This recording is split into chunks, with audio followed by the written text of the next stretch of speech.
122nd Egg Bowl went the way of the Rebels today. Just before the half, Dejon Stribling, one of his 2 touchdown catches from Trinidad Chambliss, worth another look.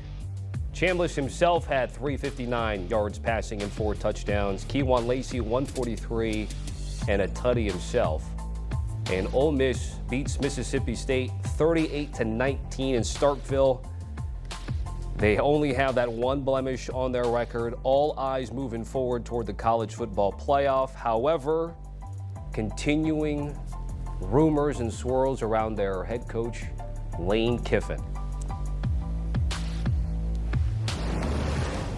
All right, let's break down the Egg Bowl with Beanie Wells and Tom Fornelli. I'm Tommy Tran. Guys, there's a lot to unpack when it comes to the Rebels, but let's first talk the game itself. Tom, I'll give you first word. Again, odds makers only had this at 7.5. Part of it was the rivalry. Part of it was projected distraction. What impressed you the most about the performance today from the Rebels?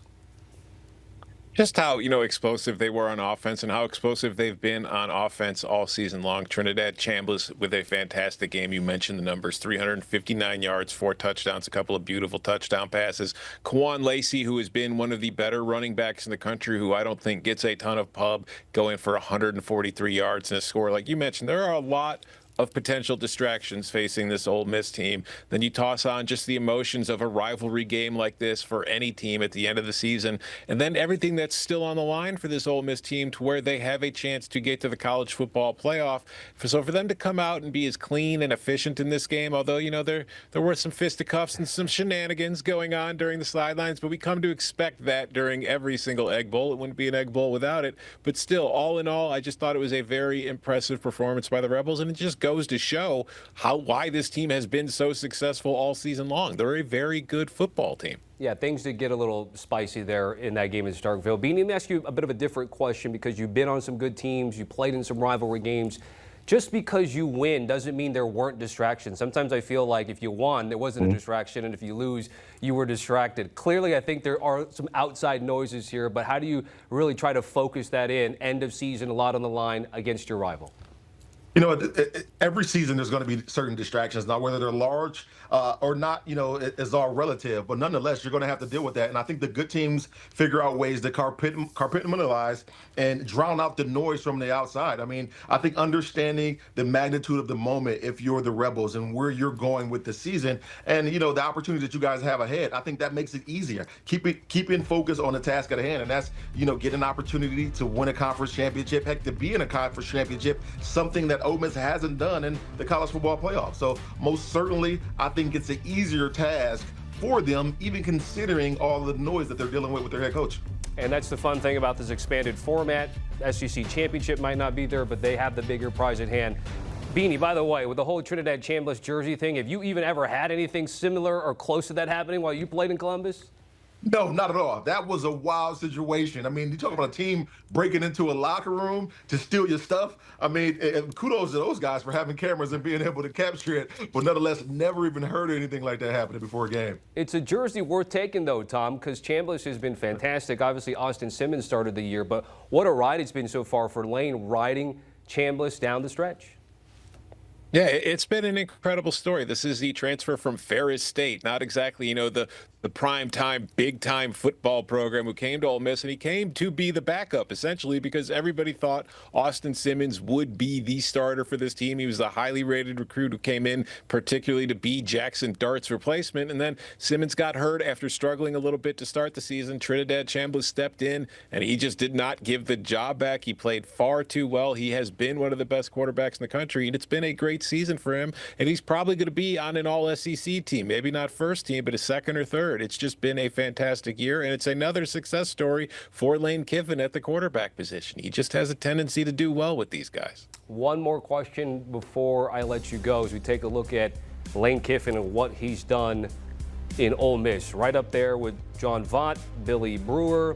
Beanie, I'm going to give you first word, then Tom, you follow, because with all the things that's happening and surrounding Lane Kiffin, there is talk that if he does end up taking a different job and deserve to be in the college football playoff, what say you, Beanie?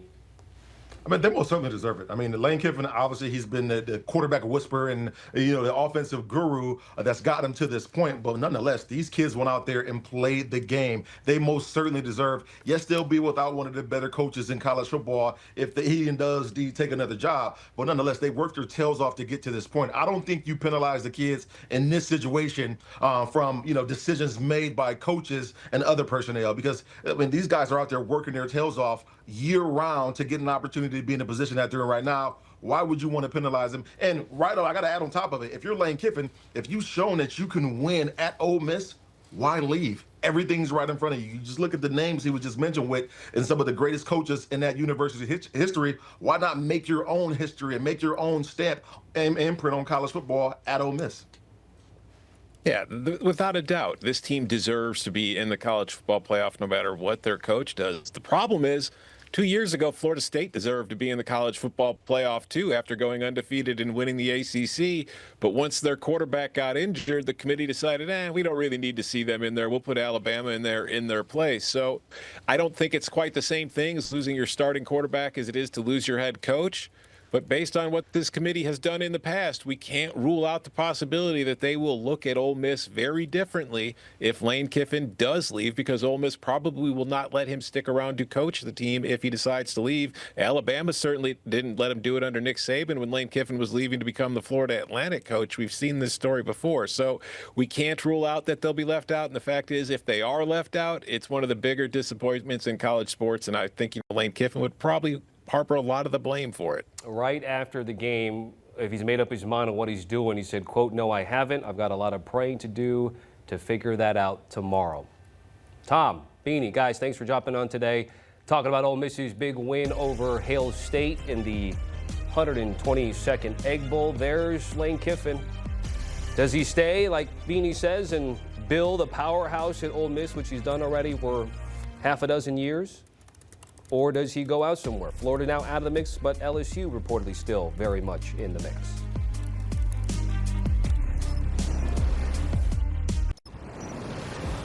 Let's take you out to Starkville, Mississippi. Lane Kiffin talking to the media. So, what an awesome day. Just to watch our players at the end. And I told them last night, as you get older and you get joy from others, especially your children, which players a lot of times are similar, and I just wanted them to get to 1-0 today. So just like every time we've been in the stadium, could watch them go over there to the fans with the Egg Bowl trophy and be able to celebrate that alone, just winning the Egg Bowl. And then on top of that, for them to win 11 regular season games. And we talk a lot about, Coach Carroll used to say, do things better than they were ever done before. And they just did that. No one in the entire state's ever had 11 win regular season. So that's pretty cool, especially the SEC's never been harder and deeper than it is now. So that's an amazing accomplishment by them. And I know the storyline about distractions all week and stuff, and I would just say, and I'm going to say it during the week, we build our teams differently. So what you may think is distracting, as I understand our fan base or media, I don't think it is. And we train our guys from the beginning when we get them and build our teams to focus on what they can control and block out noise. And shoot, the last FAU, we play our last game there. That morning there's an announcement, that we're coming here, actually. And, we're in the conference championship that day, so all our players know next year. And we go out and win 49-6 in the game. So I think we just train our players that way. I wasn't concerned this week, and they've been doing it for a month, so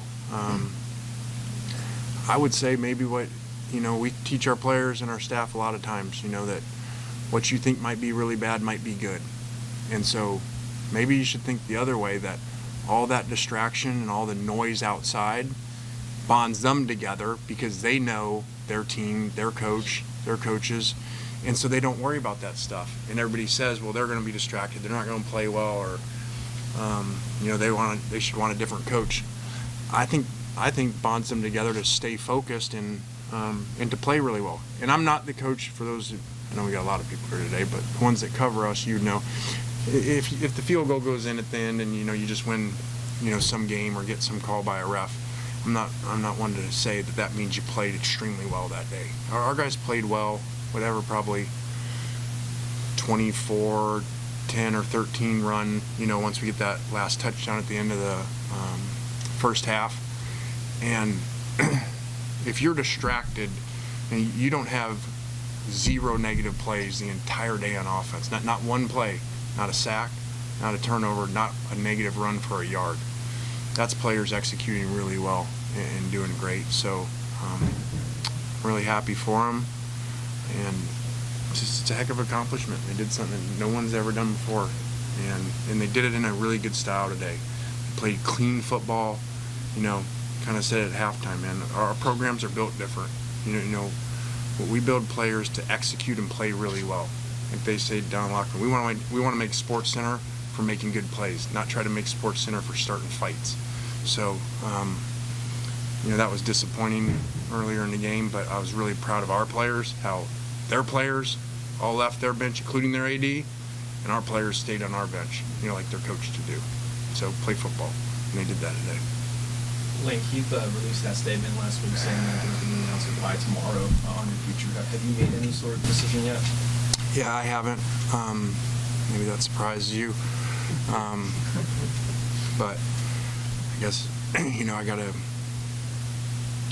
do some praying and figure this thing out. I know today, I can get to that tomorrow. I live life about one day at a time. Maybe that doesn't help you, but I've learned to live that way for about 6 years now, 5 years, and that helps me. And so today it was all about these players performing really well and keeping this Egg Bowl trophy where it belongs. And then, you know, tonight I'm gonna go be a dad and watch more important game to me, and watch Knox playing the North Division or North State Championship versus Tupelo tonight. So Coach Cutcliffe, senior, you know, he was on the sidelines last week at the game. His son's the coach, in case you don't know. And you know, he walked over, he's like, man, isn't this like harder than, more intense than being the head coach in the games? I'm like, no, it's not. But it's more enjoyable. So I'm excited for that tonight. I mean, what a Fisher Ray, one of our assistants, said a couple weeks ago, man, he's like, if this thing played out, man, you could be 11-1, win the Egg Bowl on the exact same day. If they kept winning, the Knox would be playing the North State Division or North State Championship. It's an awesome day, man. I mean, very fortunate to have a lot of really good things in my life. Thanks to God. Do you plan on making a decision now? I feel like I got to. I mean, so probably not as enjoyable as people probably think it is, but you know, like Kirby says, you know, when he wants to complain about being in the national championship and missing the portal window, it's like there's no crying from the yacht. So I'm not trying to get pity, but it's not as enjoyable as maybe some people would think. Does winning today and making the playoff make it more difficult for you? I think it's difficult no matter what. I think that there is a relief that we played like I thought I thought they would today. I did think they would play like this, and but you never know. And so I am relieved for that, because if we didn't play well today, we all know what the storyline would be. You know, it'd be my fault and for having them distracted and stuff. So I'm really glad that we proved that narrative, which is a fair narrative for people to write, and I think a lot of our fans felt that way this week. Understandable, but they don't know our room and they don't know how we train them and how they think. Lane, after the game at one point, it looked like you were admiring the Ole Miss crowd. There was a lot of powder blue in that side of the stadium. What was going through your mind in that moment? Just over the years, you know, and then like just really cool, you know. That's so what, third time we've been here, third time emptying out their stadium, you know, and then watching Matt Corral do it, you know, in that game, and then Jackson Dart, and then watching Trinidad carry that trophy, and I'm like, just, I said that when I said to him, you know, like, this is just gives me so much joy to see them be able to do something like this, and so to watch these guys come together, like they came from everywhere. I mean, I should probably know this, but I bet you on offense we don't have any players that play from the state of Mississippi. Think about that. Maybe I'm wrong, but I don't think we have any. So that's a different story that you have to have in-state players to win. But think about that. So they came from all over the place to come together to do this, to win, and then bring joy to all the fans, which are from Mississippi, mostly, I assume. It's just a really cool story, and you can't get a better story than Trinidad. You guys in Division II playing in front of 500 people, you know. And today he goes for 359 yards, 4 touchdowns, no interceptions, no sacks, and some critical runs in a rivalry game that records don't mean anything when you go into them. They're not going to come out flat today. They never do. And so, you know, and they did a lot. They put zero at them a ton of times, you know, and tried to hit the big plays, and a lot of times they just held, as you saw. But Trinidad did some really good things today. Right, has there been some frustration over the last couple of weeks? I saw you Postgame there with the incident right before you went into the locker room, and it just seemed like you were a little bit upset. Maybe about some things that have come out over the last couple of weeks, or how things have gone the last couple of weeks? Yeah, I think, you know, I understand your guys' job, and I think things are fair. You know, like I say, when questions come, those are fair questions. Maybe I can't answer them. Maybe I don't see them the same. You know, but when you call someone a hoe, you know, that's a different level of stuff, you know. Can't make hoes into housewives, you know, or something like that. That's just, that's about as Bush League as stealing Trinidad's jersey like Mississippi State did last night.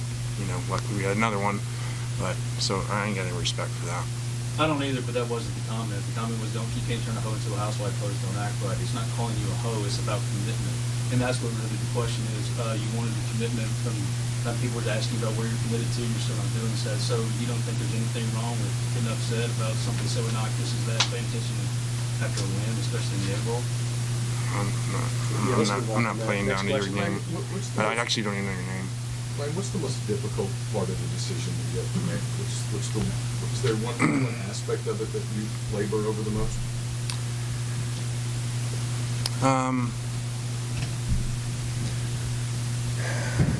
There's a lot into it, and I don't, you know,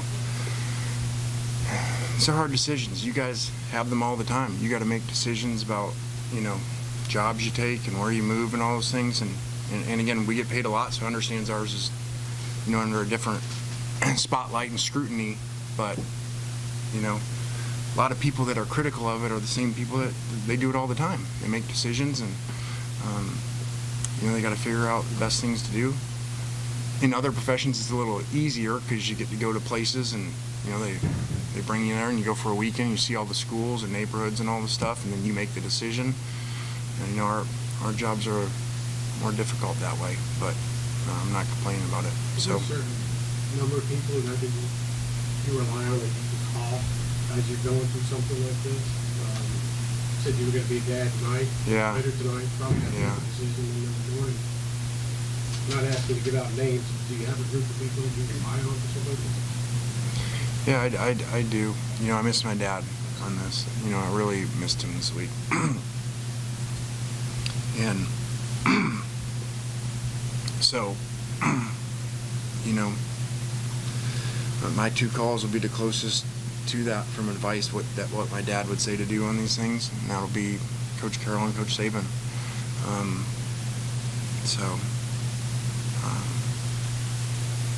Kind of wish when you had things to do in life that your dad wasn't there, but or your dad was there. But this is what it is. Lane, when the polls come out on Tuesday, do you think this team is deserving of a college football playoff posting option? Yeah, I would think absolutely. I mean, you go 11-1 in the SEC, and you know and I'm not politicking. I think that should be an obvious hosting the game. I think depending on what other games go, you're in a conversation of, are you even up there, even higher? So, yeah, I don't know how you wouldn't be hosting the game at minimum at 11-1, and your one loss, you're ahead by a couple scores, right, going into the fourth quarter at Georgia. Hard place to play. So, I would certainly think that. I wasn't even planning on politicking for it because I would think that would be a given. And shoot, we could have a whole different narrative here if, Texas and Auburn win their home games. Two really hard places to play, man. So maybe Texas wins today and we're all watching the Iron Bowl, and we all know in Jordan Hare, magical things happen. So maybe Jordan Hare sends us to the SEC championship. You said you got to make a decision tomorrow. Maybe it's because in the past maybe we've taught DJ Durkin and Nick some things, and then now maybe it's going to help us. Didn't think about that. You said you got to make a decision tomorrow. Can you narrow it down for us in terms of time frame? Are you talking about in the morning, in the afternoon, evening? What is in your mind in terms of time frame? Yeah, I'm very fair question. I don't know. Okay. Maybe I should. I don't. Again, I know it may be crazy with all the attention on it. I'm happy for our players. I'm gonna go. I'm gonna go watch my son play. Layla she didn't understand that media. She already sent Cookie up here to say, "Can we get going?" Tell him Lane's late, and I'm like, "Well, we got to go do media." So. Do you have any reason to believe you would be allowed? That was Lane Kiffin after a decisive victory over Ole Miss's rivals in Starkville. And you're taking a look at the coaching carousel in the Power Four. You might have heard different times about a deadline. That is what Ole Miss Athletic Director Keith Carter had provided after he met with Lane Kiffin last week, and only heightened by today's game. And you did hear reporters say, can we say the morning, afternoon? And Kiffin would not say exactly when that decision would come.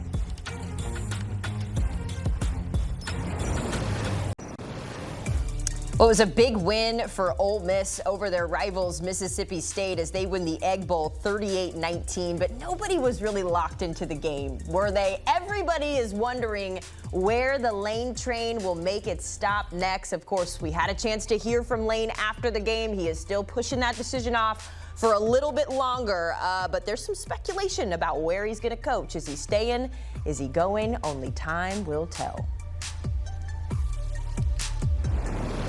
We will stay patient, but in the meantime, let's check in with our czar of the playbook, Emory Hunt, looking a little dapper today on this Friday. Emory, obviously, we've been following this Lane story from the beginning. What'd you make of his post-game comments and the future of Lane Kiffin? It's more of what I expect from Lane Kiffin, a guy that loves the spotlight, loves the drama, loves the story. And I feel like the reason why he's been a little bit non-committal on where he wants to go and where he's going to decide to stay is you have two major recruiting deadlines coming up. You have the first signing day coming up next week, and then you have the open portal date in January, next button up against another signing day in February, the traditional one. So for me, it's about, okay, if he's truly going to stay, he has to make a decision pretty quickly. I feel like he's staying at Ole Miss because of the ties to recruiting that is coming up against the calendar. So, if you're Ole Miss, I understand why they gave that deadline, like, hey, you got to do what or get off the pot. And so, because this is just drawn out, and I feel like he's going to end up residing more so in Oxford than anything. I personally feel like the Ole Miss Lane Kiffin fit is a good one. And to your point, it almost feels like the Rebels program has made this a little bit more difficult on him as the season has gone on. He even talked about it in that postgame. He said, number one, where they're at in terms of the recruiting cycle and being potentially in the college football playoff is not as fun as you think. But he also pointed to an 11-win season in the SEC and how big of an accomplishment that has been for his team. How difficult do you think the season and the success that he's already had with Ole Miss, how much more difficult is it making this decision for him, you think? That's a great question, Haley. I feel like that in and of itself is making it more difficult for him to leave, because despite what he is experiencing right now at Ole Miss, with the winning, with the college football playoff that they're probably going to end up being in, now imagine that times a billion at LSU or at any other high-profile, high-stakes program. No one is caring that Ole Miss is on the precipice of going to the college football playoff for the first time in program history, their first 11-win season for the first time, I believe, in program history. So imagine that. That's the expectation at an LSU or at a high-profile program. And we know what Lane Kiffin does or doesn't do with expectations. So if you're Lane Kiffin, why would you leave Oxford where you can do great things and people are appreciative of it and they love you there, but you go to LSU and you don't win 11 games by week 2, or you go somewhere else and you don't win a national championship by the 4th quarter of the first game, you're going to be out of there. So I think he stays here. I think Ole Miss appreciates him, gets him what he needs, and as evident by what we've seen Ole Miss do this season, they're great on offense, they're great on defense. They've been able to get great talent in there, whether it's high school talent, whether it's from the transfer portal. They develop well. We've seen the number of guys under Lane Kiffin go and play really well at the National Football League level. So he has everything that he needs and everything that he could potentially want right there in Oxford. And they love him there as well, too. So it'll be interesting to follow. He's not really on a timeline, he said after the game, but I am sure, to your point, Ole Miss is on a timeline as well. Emory thinks Lane Kiffin is staying put. We will have to continue to wait and see. Emory, always a good time checking in with you, my friend, hanging up at our Connecticut station, so you can catch Emory on HQ for the rest of the night as well. In the meantime, take a look at the most wins by an Ole Miss head coach in school history. Ole Miss and Lane Kiffin making his way up that list. Still got a ways to go there to catch the 190, but closing in on Billy Brewer. We'll have to wait and see if he sticks around.